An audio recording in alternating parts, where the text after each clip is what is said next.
Work مین شپ میں نہیں ہوگی وہ خوشحالی کا تصور کیسے ہو سکتا ہے؟ کیونکہ ہماری 50% خواتین جو ہیں وہ گھروں میں ہیں. ہمارے ہاں کام کرنے والا ٹوٹل جو ریشو ہے وہ 15 سے 16% ہے.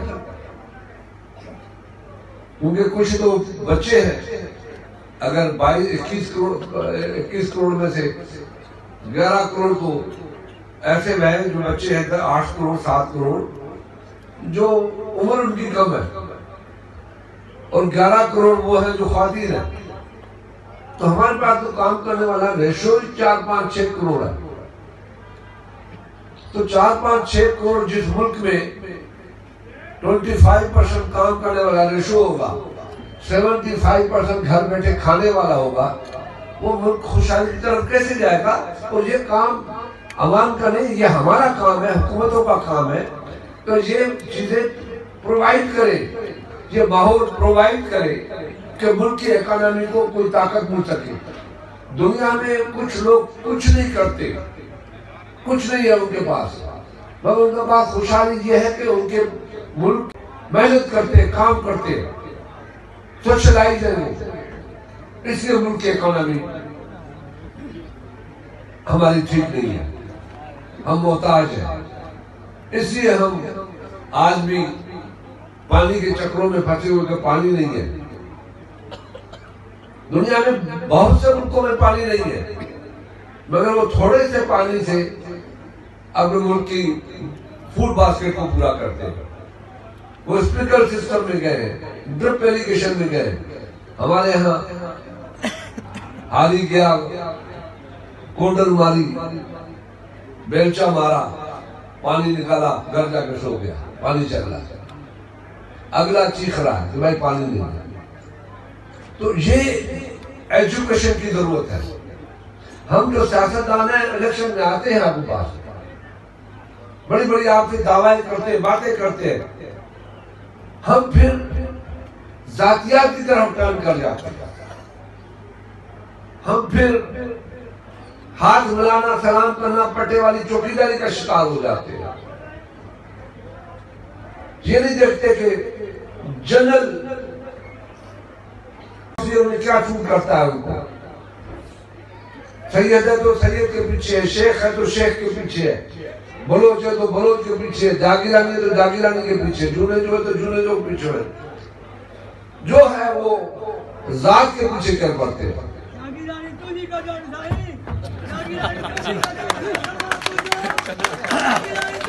یہ ایک ماحول ہے جس نے اس ملک کو، یہ ماحول کب پیدا ہوا؟ آج جس شہید کی ہم سالگرہ منا رہے ہیں، اس شہید نے اس ماحول کو ختم کر دیا تھا. تصور نہیں تھا. آج سیاست کیا ہے کہ جی یہ میرا جاٹ کھڑا ہوا ہے، بھائی اس علاقے میں ٹکٹ اس کو دو جس کے ووٹ زیادہ ہو. صحیح، جاٹ برادری یہاں پہ زیادہ ہے، یہاں پہ جو گجر برادری زیادہ ہے. اب یہاں 3 جاٹ کھڑے ہو گئے، ایک گجر کھڑا ہوگا، جیت جائیں گے. یہاں پہ 3 سید کھڑے ہیں، ایک میمن کھڑا ہو جائے گا، وہ جیت جائے گا، اسی برادری. وہ بھائی دیکھو جو شہید کے جو پارٹی کھڑی ہے یا جو کینڈیڈیٹ کھڑا ہے اس کا کردار کیا ہے. آپ کیوں جاتے ہو؟ چاہے مجھ سے بہتر کردار والا ہے، آپ کو اس کو مدد دینی چاہیے، اس کو سپورٹ کرنی چاہیے. تب یہ پاکستان ترقی کرے گا. جب یہ ملک ترقی کرے گا تب اس ملک میں روزگار ملے گا، تب اس ملک میں خوشحالی ہوگی، تب اس ملک میں بدحالی سے بچیں گے، ہم قرضہ لینے سے بچیں گے. ہمارے باتیں کیا ہوتی ہیں؟ ہم تو الیکشن میں آتے ہیں، پھر اکاؤنٹیبلٹی کوئی نہیں، نعرہ لگا دو، غریب ابوج قوم ہے، نعرے پہ چلی جاتی ہے کہ جی ہم 1 کروڑ نوکریاں دیں گے، ہم 50,000 گھر بنائیں گے، 50 لاکھ گھر بنائیں گے، ہم ساؤتھ پنجاب کو صوبہ بنائیں گے. نعرے تو لگاؤ، ہو تو جائے، پھر دیکھا جائے گا. اس سے ملک ملک کے لوگوں کا نقصان ہوتا ہے. ملک پاکستان جو ریاست ہے وہ ڈیمیج ہوتی ہے, کانفیڈنس ختم ہوتا جاتا ہے, پھر ہزاروں سے کانفیڈنس ہٹ جاتا ہے. اس قسم کی بات ہو جاتی. اور پھر ہم کہتے ہیں کہ ہم قرضہ لینے سے جو بچہ پیدا ہوا اس کو کان میں کہا گیا اللہ اکبر بیٹا تو بدقسمت ہے, تو 2 لاکھ کا مقروض ہے. پھر 70,000 اور بڑھ گیا. اس نے روتے ہوئے کہا بابا میں نے ادھر اوپر سنا تھا کہ اب ہمارے اوپر قرضہ نہیں بڑھے گا, یہ آپ کیا بتا رہے ہیں؟ کہا کہ بھائی ان لوگوں نے تو وعدہ کیا تھا, اب وہ مکر گئے, وہ پہلی حکومت سے زیادہ قرضہ لینا شروع کر دیا. 4 مہینے کے اندر ریکارڈ ہے گنیز بک آف ریکارڈ میں, پاکستان کا جو گنیز بک ریکارڈ ہوگا نا اس میں ہوگا کہ یہ واحد حکومت ہے جس نے ریکارڈ توڑ دیے ماضی کی حکومتوں کے قرضے لینے میں. یہ میں ایسی بات نہیں کر رہا, یہ ریکارڈ کی بات کر رہا ہوں.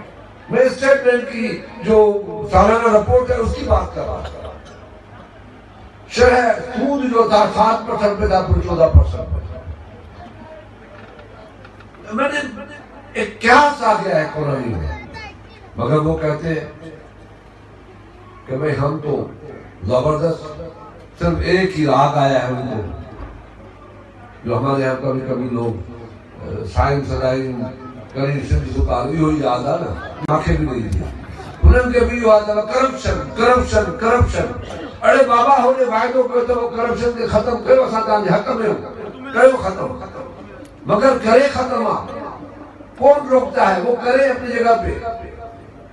مگر آپ دوسرا بھی وعدہ جو ہم پورا کریں نا, آپ ساؤتھ پنجاب کا بھی وعدہ پورا کریں. اس میں کون سی, جب اپوزیشن آپ کو کہہ رہی ہے کہ ہم آپ کے ساتھ ہیں, کہ پنجاب میں اپوزیشن کہہ رہی ہے ہم آپ کے ساتھ میں ہیں, چلو ریزولوشن پاس کرو فیڈرل گورنمنٹ کو بولو, ادھر ہم بھی حاضر ہیں, سینیٹ بھی حاضر ہے. پھر کیا ہے, پھر دھوکہ ہے. معصوم ساؤتھ پنجاب کے ان پنجابیوں سے, ریاستی بھائیوں سے, بہاولپور کے لوگوں سے دھوکہ ہے. اب اس دھوکے کو دیکھنا چاہیے. اسی طریقے سے پاکستان کے نوجوانوں سے دھوکہ کیا گیا کہ ہم آپ کو روزگار دیں گے. اسی طریقے سے ان غریبوں کو دھوکہ دیا گیا ہے کہ آپ کو 50 لاکھ گھر بنا کے دیں گے. اب کہتے ہیں 50 لاکھ گھر جب بنائیں گے تو اس کے پیسے ہوگی, ادھار ہوگی. 15 لاکھ سے 20 لاکھ میں گھر بنے گا, آپ کو ادھار دیں گے, آپ بنائیں اپنا گھر. او بھائی غریب کو بے نظیر بھٹو کے نام پہ بے نظیر انکم سپورٹ پروگرام سے 1500 ملتے ہیں, جس کے گھر میں بلب نہیں ہے, پنکھا نہیں ہے, کھانے کو پیسہ نہیں ہے, وہ 20 لاکھ کا گھر بنائے گا. کون لے گا وہ پیسے؟ پھر وہ مافیا لوگ پیسہ لیں گے, ان کے پاس جائیں گے کارڈ لے کے, ان کے نام سے قرضے لے کے وہ بھاگ جائیں گے. تو غریب کے لیے تو یہ 50 لاکھ گھر نہیں ہے, نہیں کوئی پلان ہے, مگر سہارا دیا, لوگوں نے سمجھ لیا. اسی بات میں پیپلز پارٹی چیلنج کرتی ہے کہ ہم نے 2008 میں لوگوں سے جو وعدے کیے, کوئی ایک بات آ کے بتائے کہ اس وعدے سے پیپلز پارٹی نے 5 سال میں مکر گئی. بتاتے ہیں کیا ہے. ہم نے کہا کہ ہم آپ لوگوں کو سوشل پروگرام دیں گے, جو بے نظیر انکم سپورٹ پروگرام میں پاکستان کی ہسٹری میں پہلی مرتبہ آپ کو 1500 روپے دینے شروع کیے غریبوں کو. پہلی مرتبہ غربت کی سروے ہوئی, پہلی مرتبہ ہم نے NFC کا بل پاس کیا, پہلی مرتبہ صوبوں کو اختیارات دیے.